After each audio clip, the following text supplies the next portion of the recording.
yesterday we completed the definition of inheritance and variation. So inheritance means that is indirectly, all of you have tried to give me the answer, that is transmission of characters from one generation to another. So what type of character बोला तो हम लोग क्या लेंगे, body character.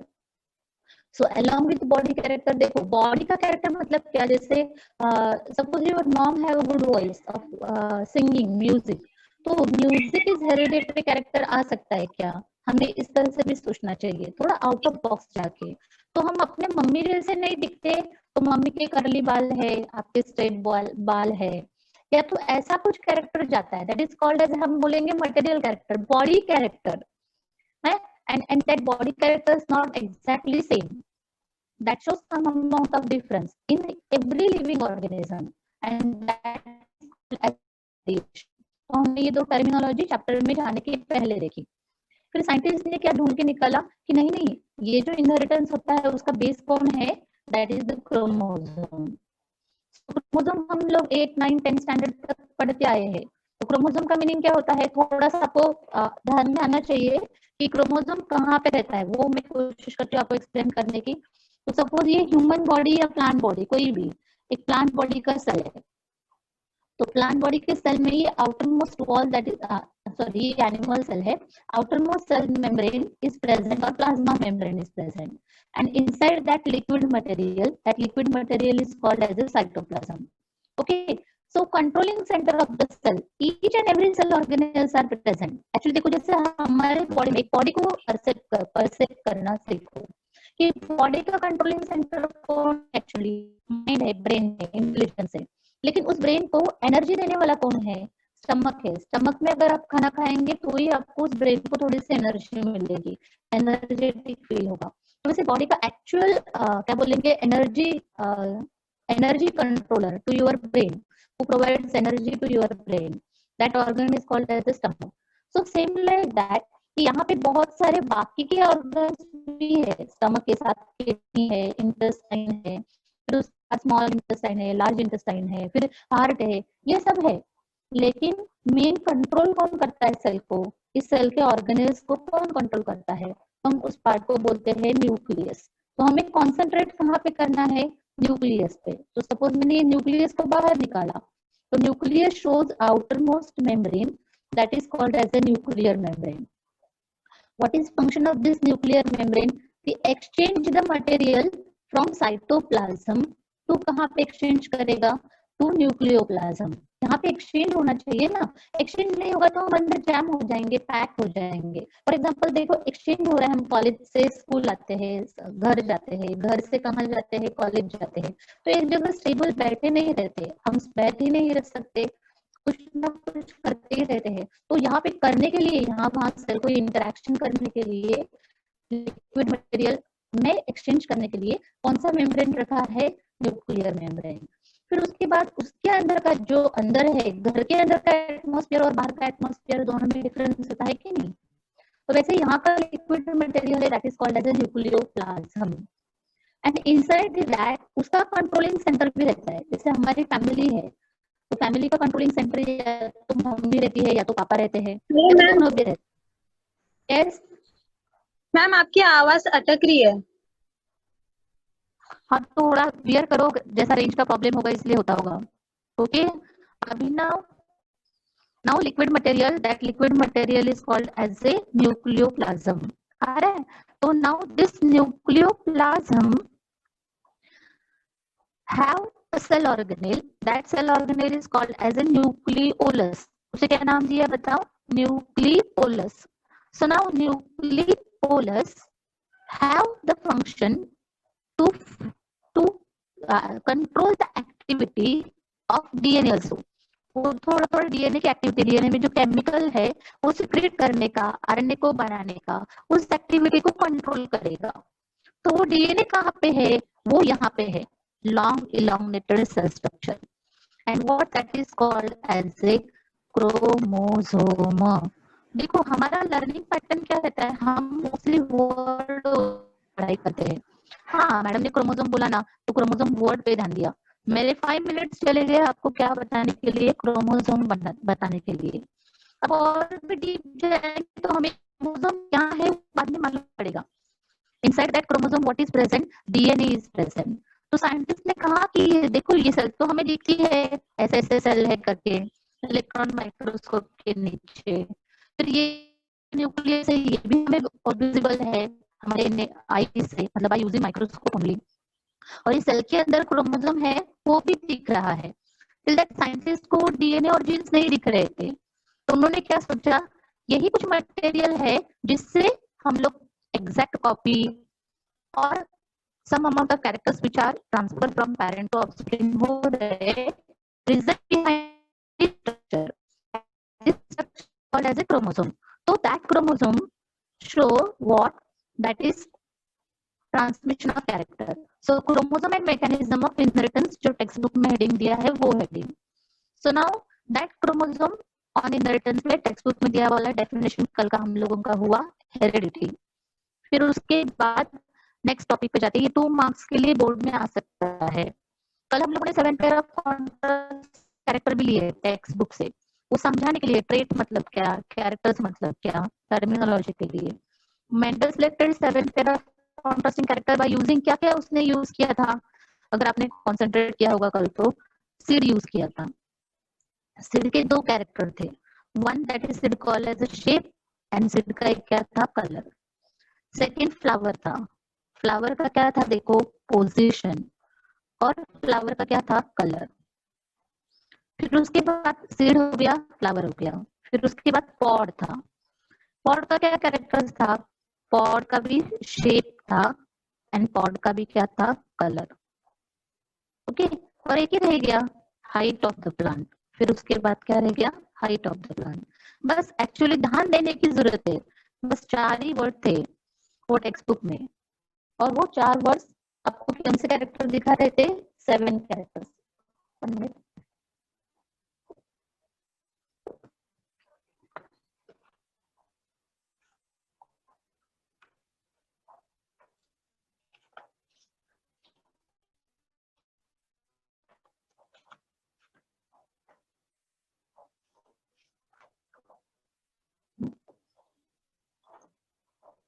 देखो ये 1 2 यहाँ पे 1 2 3 4 5 6 7, और आप वो सब कैरेक्टर लर्न करते रहेंगे तो कंफ्यूज हो जाएंगे. तो मेन पॉइंट क्या रखना है याद आपको, सीड के 2 कैरेक्टर मिला, पॉड के 2 कैरेक्टर, फ्लावर के 2 character and single character.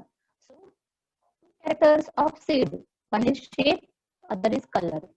2 character of pod, one is shape and other is color. 2 characters of flower, one is color, other is position. And last one, that is height of इसका है बताओ, plant. So now these 7 pair of contrasting characters selected by Mendel in his Mendel was successful. कैसे हुआ उसका main board में आने वाला question. So why Mendel was successful? What is the reason of Mendel's success? Angle से. तो पहले carefully plan and involve the large sample. तो ये हमें भी, हम सक्सेसफुल लाइफ में कैसे हो सकते हैं. ये पहला पॉइंट, केयरफुली प्लान. उसने प्लानिंग किया कि मैं ये एक्सपेरिमेंट कितने दिन में कंप्लीट करूंगा, किस तरह से करूंगा, और उसने क्या किया, बहुत वैरायटीज को यूज किया. तो जैसे तो मैडम का लेक्चर ही सुनना है, आप और भी लेक्चर सुनो, और भी रेफरेंस ले लो, और भी पढ़ते जाओ, टेक्स्ट बुक पढ़ो, डाइजेस्ट पढ़ो, नवनीत पढ़ो, टारगेट पढ़ो, जो भी मटेरियल है उसे पढ़ो, और उसमें से आपके एक्चुअली नोट्स बनाओ. एक्चुअली ये नोट्स देना ये प्रेफरेबल नहीं है, लेकिन अभी आप करे कुछ ना करे उससे अच्छा कुछ करे, इसलिए हम लोग दे रहे हैं. Actually you have to prepare your own notes. जैसे मेंडल ने ओन स्टडी किया, तो उसने क्या किया, पहले carefully plan and involve the large sample. Second one करने के बाद उसने रिटर्न रखा ना, नोट डाउन करके रखा, जैसे मैंने आपको बोला समरी करके रखो. सो ही रिकॉर्डेड प्रॉपरली.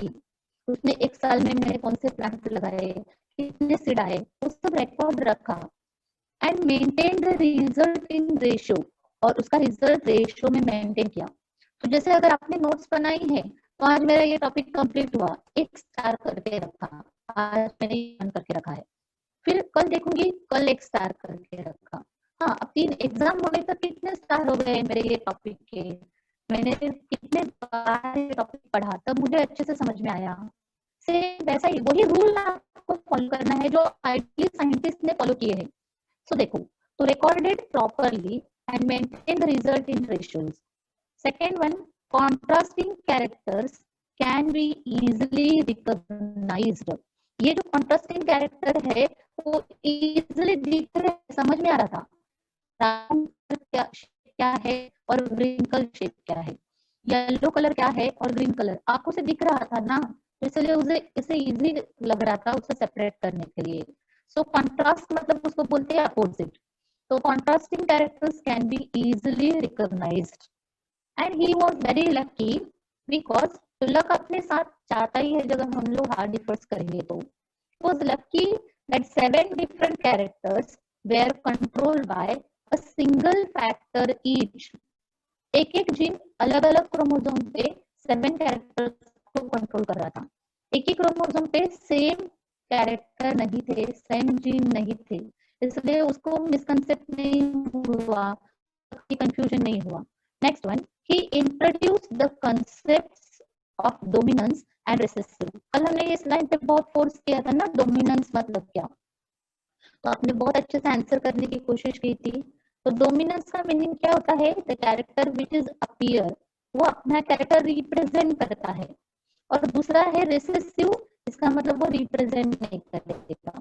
तो ये 4 पॉइंट्स है, because of that Mendel was successful in his experiment. अभी मैंने एक्सप्लेनेशन में 5 मिनट्स दिए, अब आप लर्न कर सकते हैं अंडरस्टैंडिंग होने के बाद।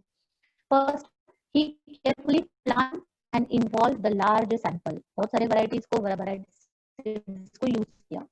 He recorded it properly and maintained the results in the ratio. Third one, contrasting characters can be easily recognized. वो दिख रहे थे, मतलब full contrasting दिख रहे थे। Lucky because 7 different characters were controlled by a single factor each. Each factor controlled each character. And he introduce the concept of, उसने कौन से कंसेप्ट को इंट्रोड्यूस किया, डोमिनेंस एंड रिसेसिव। वो उसका कैरेक्टर नहीं आएगा मेंडल सक्सेसफुल होने का, लेकिन उसको मिला ना कॉन्ट्रास्टिंग, इसलिए उसने 2 टर्मिनोलॉजी ऐड किए। जो एक्सप्रेस होता है उसे डोमिनेंट का नाम दिया और जो एक्सप्रेस नहीं होता उसे रिसेसिव नाम दिया। अब ये जैसे देखो मैथमेटिकल टर्मिनोलॉजी रहेगी ना, तो जैसे मैथमेटिक्स में, अभी मुझे मैथमेटिक्स का नहीं आ रहा है, ट्रिग्नोमेट्री सपोज साइन है, कॉस है, टैन है, तो जिसको साइन कॉस टैन नहीं मालूम होगा उसको वो ट्रिग्नोमेट्री चैप्टर ही नहीं समझ में आएगा। उसको वो साइन कॉस टैन क्या है वो मालूम होना चाहिए, तो ही वो पर्सन को क्या समझ में आएगा बताओ, ट्रिग्नोमेट्री। तो वैसे ही जेनेटिक्स लेसन का अपना एक टर्मिनोलॉजी है। इस चैप्टर में जाने के पहले हमें वो टर्मिनोलॉजी समझ में आनी चाहिए, तो इसलिए हम टर्मिनोलॉजी पहले पढ़ेंगे। तो पहले इसलिए हेडिंग क्या दिया है, जेनेटिक टर्मिनोलॉजी। वर्ड क्या यूज किया है, जेनेटिक टर्मिनोलॉजी। तो फॉर एग्जांपल, और भी एक एग्जांपल लेते हैं, सपोज हमें फॉरेन कंट्री में जाके किसी से बात करनी है, तो वो फॉरेन कंट्री की लैंग्वेज हमें वो समझ में आनी चाहिए, या तो हमारी लैंग्वेज उनको कोई तो समझाने वाला चाहिए, तो मीडिएटर चाहिए ना, ट्रांसलेटर चाहिए। तो हम तो पहले बायो के टीचर, आप ठहरे बायो के स्टूडेंट, ओके। और फिर वो जो इसने जो मेंडल ने जो किया वो ठहरा जेनेटिक्स का बहुत मतलब साइंटिस्ट, मतलब जिसने ओरिजिन ऑफ क्या लिया, इनहेरिटेंस लिया। अब उसके बीच में जो आएगा वो टेक्स्ट बुक हमको एक्सप्लेन कर रहा है मीडिएटर बन के, कि देखो इसने ऐसा ऐसा किया। तो फर्स्ट कौन सा वर्ड हुआ था, कैरेक्टर। कल आप सर ने मुझे ट्रेड के लिए कैरेक्टर बोला था ना, तो देखो कैसे आएगा। Character means what, a specific feature of an organism. हर एक का एक स्पेसिफिक फीचर रहता है, हर एक जन इंडिविजुअल यूनिक है। आप अपने में ना, मैं मोस्टली मेरा ये डायलॉग है, मैं बहुत बार यूज करती हूँ, we are all are diamond. हम अंदर अपना अपना डायमंड है, बस हमें अपने वो डायमंड की कैरेक्टर्स को ढूंढना है। So character means what, a specific quality, that specific character present specific feature present in an organism is called as a character. वो specific है। For example, का रहेगा, या कलर ऑफ द फ्लावर, आएगा बताओ शेप। अभी तो हमने बहुत सारे कैरेक्टर को लिया ना, पॉट का क्या डाला मैंने अभी शेप, और कैरेक्टर क्या डाल सकते, पॉट का कलर क्या आएगा। तो these are called as a specific feature of a one group of organism. One individual बोलेंगे, group of organism बोलेंगे तो भी चलेगा। उनके एक special peculiar characteristics is called as a character. Now, an inherited character. Inherited character हो रहा है तो inherit किससे हो रहा है, parent से हो रहा है ना। तो parent में कैरेक्टर टॉल भी हो सकता है, ड्वार्फ भी हो सकता है। तो जो टॉल और ड्वार्फ है दैट रिप्रेजेंट हाइट, वो क्या रिप्रेजेंट कर रहा है बताओ, हाइट। तो that height is called as a trait, उसे क्या नाम देंगे बताओ, trait. So the something which is inherited in the parent, either tall is inherited, either dwarf is inherited. So whatever that inherited, to that the terminology is used, that is called as a trait, उसे क्या नाम दिया, trait. Okay, what please, what, just a wait.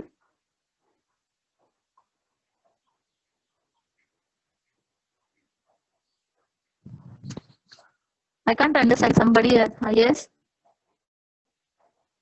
इस आवाज clear नहीं आ रहा है।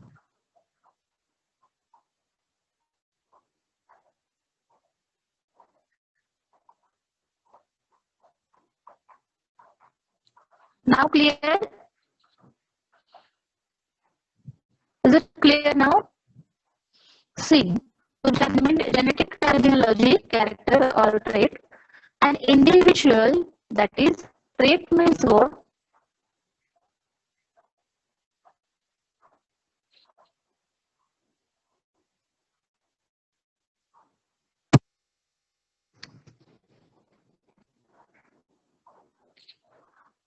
Now audible? Am I audible now to all of you? Not clear, ma'am.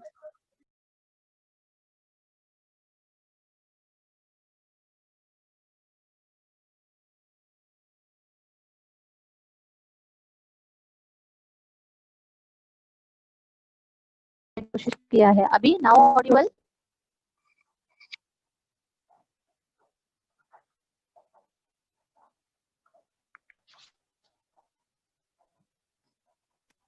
Called as a DNA.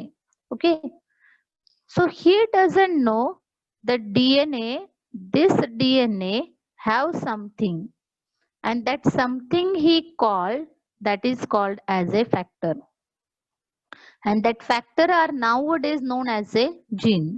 So next terminology क्या है, the gene is the fragment of DNA. तो gene क्या है, fragment of DNA. तो DNA किससे बना है, आपको अगर क्लियर होगा तो, DNA is made up of ladder of nitrogen base adenine, guanine, thymine and cytosine. यहाँ पे भी उसका पेयरिंग आएगा, adenine pair with thymine, guanine pair with cytosine, thymine pair with adenine, cytosine pair with guanine. तो ये इसके जो pairing है, इसमें से जो एक सेगमेंट को हमने निकाला, और वो सेगमेंट उसका क्या दिखाएगा, ट्रेट, या तो उसका क्या दिखाएगा बताओ, कैरेक्टर। तो that segment is called as what, that is called as a gene, उसे क्या नाम दिया, gene. So the fragment of DNA which is responsible for what, for inheritance and expression of character is called as a gene. तो please कल ये question answer के form में learn करो, तो कल मैं आपको पूछूंगी। तो dominant means what, it is an allele that express itself और इट्स ट्रेट और express in what hybrid, F1 hybrid. तो मैं पूरा आपको एक्सप्लेन करती हूँ। Dominant, it is an allele, allele means what, यहाँ पे एक क्वेश्चन आया। Second, that express it's trait, वो क्या एक्सप्रेस कर रहा है, इट्स ट्रेट, दैट इज, और हम लोग लिखेंगे express in what, in F1 hybrid, is called as a dominant. तो मैं आपको एक्सप्लेन करती हूँ किस टर्मिनोलॉजी को हम डोमिनेंट कहेंगे।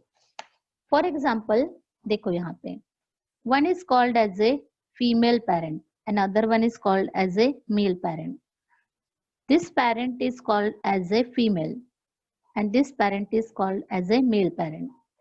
So male parent have character, that character is called as a tall. It is represented internally. अभी उसको tall मैंने externally लिखा और उसके अंदर tall character generate कंट्रोल करने वाले को रिप्रेजेंट किया है T और T से. क्रॉस विथ, ये फीमेल है, शी इज ड्वार्फ. वो कैसी है बताओ? ड्वार्फ मतलब हाइट से छोटी है. तो उसका ड्वार्फ कैरेक्टर रिप्रेजेंट किससे किया? Small T small T. ये मैडम डबल टी आपने क्यों लिखा? क्योंकि हमारे बॉडी में कितने पेयर ऑफ क्रोमोसोम्स है? 22 ऑटोसोम है, 22 पेयर. और 1 पेयर ऑफ क्रोमोसोम को हम क्या बोलते हैं? That is called as a sex chromosome. तो 22 पेयर के कितने हुए? 44. और 1 पेयर मतलब कितने हुए? 2. तो टोटल क्रोमोसोम्स कितने आए? 46. आए समझ में? तो कोई भी प्लांट होगा तो उसमें भी डिप्लॉयड नेचर आएगा. ये 2n कंडीशन, ये भी कौन सा कंडीशन रहेगा? 2n. आया? तो इसलिए मैंने 2t लिखे है यहाँ पे, 2 टाइम्स tt लिखा है. यहाँ पे भी 2 टाइम्स tt लिखा है. ये कैरेक्टर किस में है? इमेजिन करो. अभी ये मेल प्लांट कहाँ है ना मैंने, तो मेल प्लांट मतलब ये किस में रहेगा? पोलन ग्रेन में. ये किस में आया कैरेक्टर? पोलन ग्रेन में. और ये फीमेल लिखा है तो इसका मतलब ये कैरेक्टर कहाँ पे आएगा? ओव्यूल में. Where this character is present? Ovule. Now pollen grain produces what? Pollen grain produce the male gamete. ये क्या प्रोड्यूस करेगा? Male gamete. तो यहाँ पे उसका कैरेक्टर रिप्रेजेंट किससे करेंगे? Small T. हाफ हो गया ना, मियोसिस हुआ. ओके. और यहाँ पे फीमेल गैमेट में ओव्यूल के अंदर क्या आएगा? एग. तो ये भी क्या हो गया? हाफ हो गया. ऐसा समझ में? अब now capital T and small T fuse with each other. Gamete fuse with each other to produce क्या करेंगे बताओ? जाइगोट. जाइगोट कौन सी कंडीशन में रहेगा? 2n.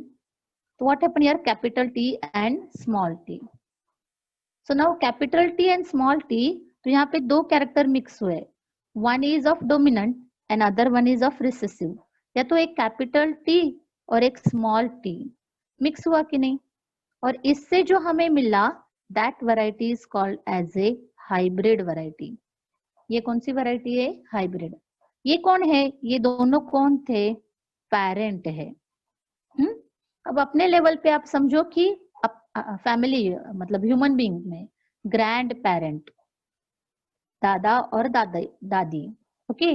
दादा और दादी के मतलब जो लड़के रहेंगे वो पापा और मम्मी के फॉर्म में, मतलब ये पेरेंट हो गए. अब पेरेंट के क्या बने?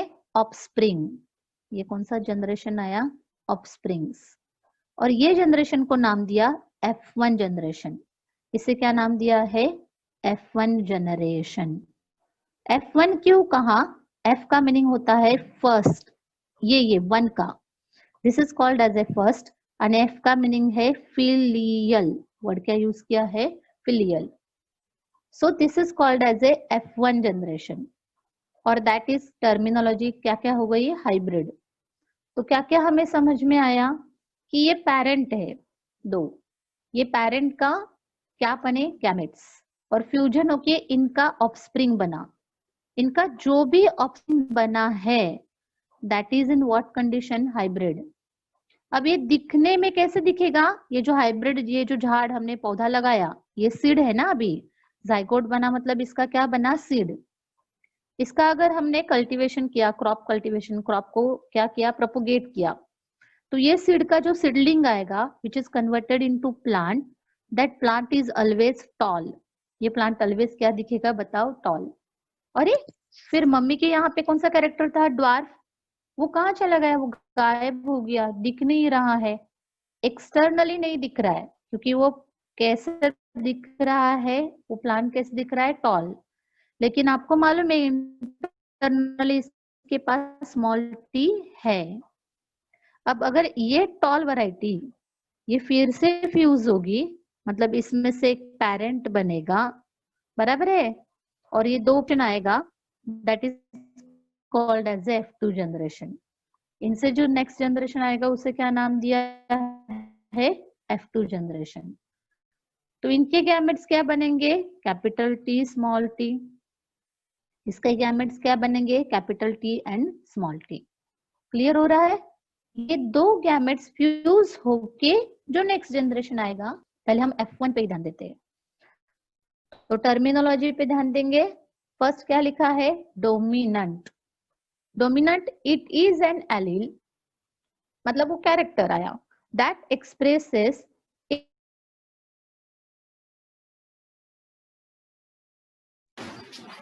Hello ma'am.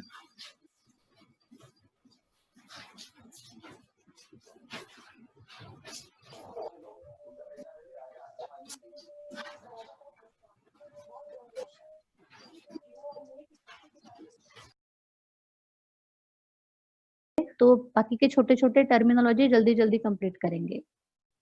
So dominant means dominant is over. Now recessive, the allele or trait which is not expressed in presence of alternative allele, मतलब कैपिटल टी और स्मॉल टी, यहाँ पे कौन सा एलील एक्सप्रेस नहीं हुआ, small T.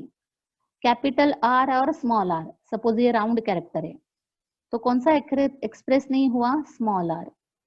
For example suppose और लेते हैं एक्सिलरी एंड टर्मिनल, तो व्हाट इज एक्सप्रेस, एक्सिलरी, कौन एक्सप्रेस नहीं हुआ, टर्मिनल नहीं एक्सप्रेस हुआ। तो character which is not expressed in presence of alternative allele, ये बहुत हार्ड टर्मिनल, सिंपल लिखना, सिंपल लैंग्वेज में। The character which is not express in hybrid in F1 generation, कौन से जनरेशन में, F1 generation, so that is called as recessive, उसे क्या नाम दिया, recessive. The external appearance of an individual, यहाँ पे मैंने बोला था क्या इंडिविजुअल को नाम दिया, tall. External appearance of an individual is called as a tall और that is called as a phenotype, उसे क्या नाम दिया, फिनोटाइप। तो external appearance of an organism is called as a phenotype. And genetic constitution, ये जो capital T हमने यहाँ लिखा, स्मॉल टी यहाँ लिखा, so that is represented by genetic constitution of organism, so that genetic constitution is called as a genotype.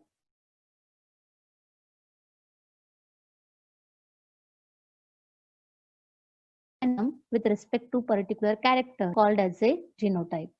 Now next one, that is homozygous. तो यहाँ पे देखो मैंने स्मॉल टी एक साथ लिया है ना, कैपिटल टी एक साथ लिया है, ये कैपिटल टी, ये स्मॉल टी, तो सिमिलर जीन को यूज कर रही हूँ, तो that is called as a homozygous. और अगर capital T and small T आया तो that terminology is called as a heterozygous.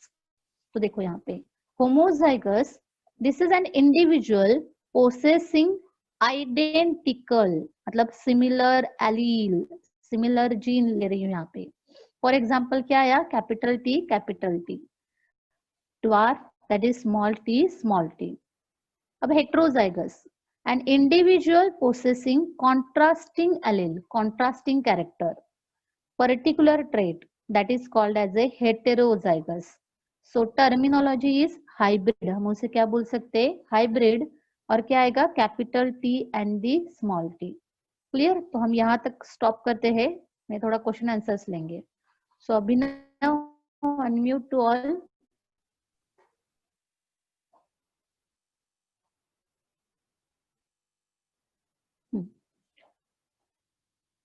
Which two characters are present in the flower?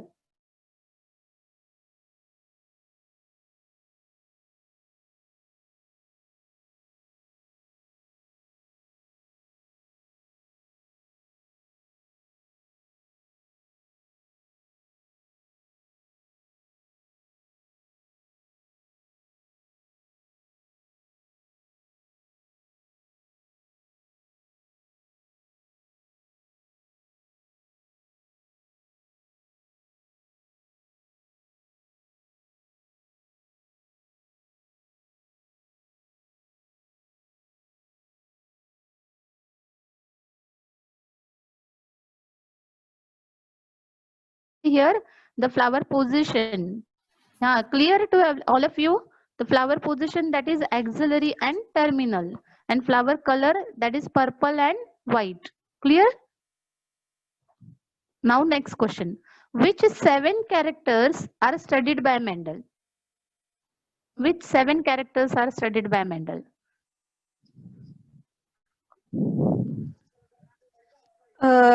Pod shape,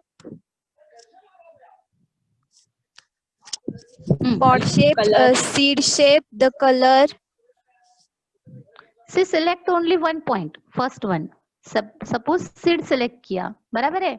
तो seed का क्या आएगा? Shape and color. Shape If and you color. select flower, flower का क्या आएगा? Position and color. If you select pod, pod का shape and color. And height of the plant. So total 1, 2, 3, 4, 5, 6, 7. All that 7 characters are studied by the Mendel in his experiment. Very good. All of you giving good answer. So now give me the definition of dominance. What is meaning of dominance? That a trait which tries to express itself. Very good.